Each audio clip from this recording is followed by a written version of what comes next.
Addressing the housing crisis is the most pressing matter before this council.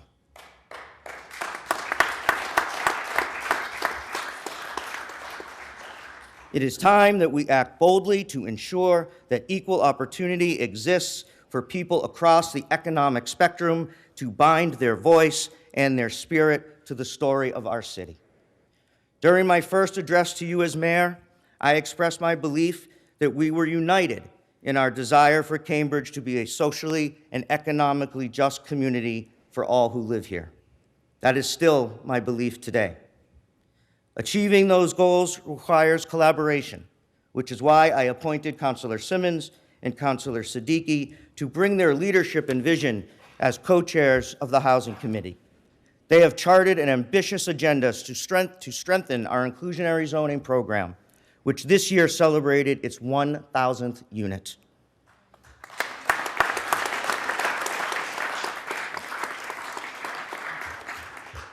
They have called to direct the city to allocate $40 million into affordable housing, removing parking requirements for developments, and ensuring that our focus remains on tackling the housing crisis. I thank Councilor Simmons and Councilor Siddiqui for their leadership.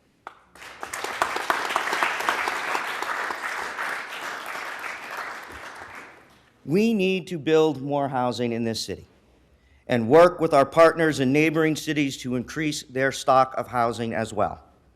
But we must take targeted steps now to shore up the protections for our current residents teetering at the edge of displacement.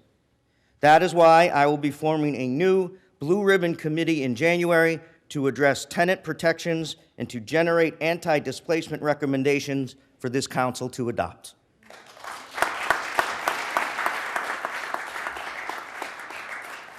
Councilor Siddiqui has generously agreed to lead this effort, and I pledge the partnership and support of my office in making the committee's mission a success.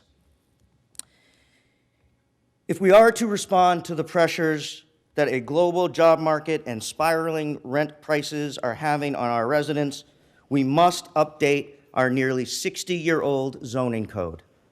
A lot has changed since 1961, and our zoning needs to work for the people living in Cambridge today. The disparities in income and opportunity are not only saddled upon the people living here, it is imprinted upon the urban plan of our city. While we oppose walls and gated communities elsewhere, our zoning code has created these communities in Cambridge. Walls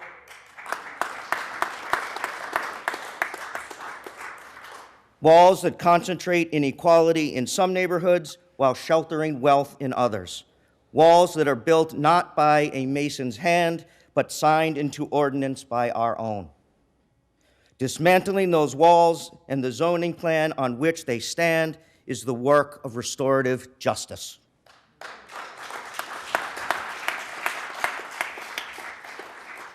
Many of us have read The Color of Law by Richard Rothstein earlier this year. We know the legacy that racist zoning has left on America's cities.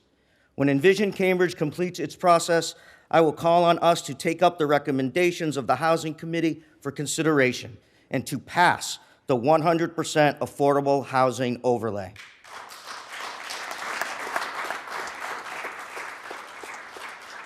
If we are going to live the progressive values we say we have, then every neighborhood, every resident must be willing to stand up and be part, must be willing to put aside their own interests to ensure that Cambridge is truly accessible to all.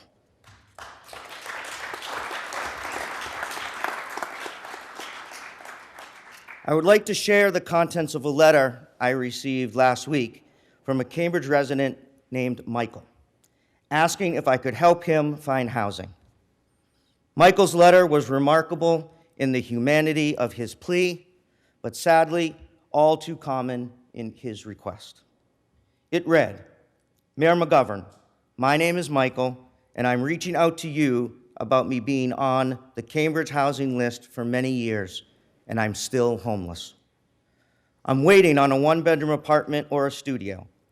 It really doesn't matter at this time of year, considering it's so cold out now. I'm a lifelong resident of Cambridge, born and raised. Mr. Mayor, I would love to meet you in regard to this matter. And then he thanked me for my time. I have heard Michael's story or some version of it almost every day this year. Sometimes it is a single parent who is being priced out of an apartment. Sometimes a public school teacher wanting to feel connected to the community they educate. And often it is our young residents who, like Michael, were born and raised in Cambridge, the only home they have ever known, and are forced to move their future beyond our city lines.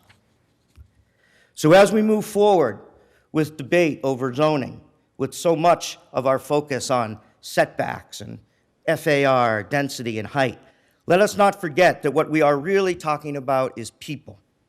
People like Michael who desperately want to remain in the city we all love, but who can't.